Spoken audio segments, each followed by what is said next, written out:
ముఖ్యంగా traditional foods అన్నీ కూడా మనకి హెల్త్ బెనిఫిట్స్ కలిగించేవే. అవును. సో పచ్చి పులుసు గురించి మాట్లాడుకుంటే దీనిలో ఏముంటాయి అసలు? తీసుకుంటే మనకి బెనిఫిట్స్ ఏంటి?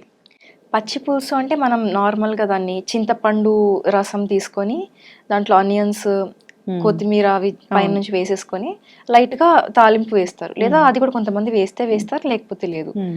మనకి మెయిన్ ఇంగ్రీడియంట్ ఏదైతే ఉందో అనేది చింతపండు జ్యూస్ ఏదైతే ఉందో అది చాలా హెల్త్ బెనిఫిట్స్ ఇస్తుందన్నమాట. ఇప్పుడు ఈ జాయింట్ పెయిన్స్, ఆర్థరైటిస్ ఇట్లా ఉన్న వాళ్ళకి కూడా సిమ్టమ్స్ కొంచెం రిలీవ్ చేయడానికి హెల్ప్ చేస్తుంది. అంతేకాకుండా మనకి ఇది చింతపండు ఏదైతే ఉందో దాని జ్యూస్ చేసిన తర్వాత దానికి యాంటీ ఆక్సిడెంట్ ప్రాపర్టీస్ చాలా ఎక్కువ ఉంటాయి.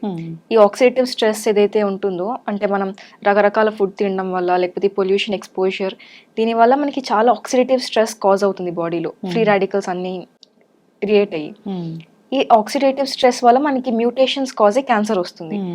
కాబట్టి మనం ఇట్లా టామరిన్ జ్యూస్ వల్ల మనకి ఏమవుతుందంటే ఈ ఆక్సిడేటివ్ స్ట్రెస్ ని తగ్గిస్తుంది, అది యాంటీ ఆక్సిడెంట్ గా పనిచేసి. కాబట్టి మనకి క్యాన్సర్ రాకుండా హెల్ప్ చేస్తుంది. గ్రేట్. యా.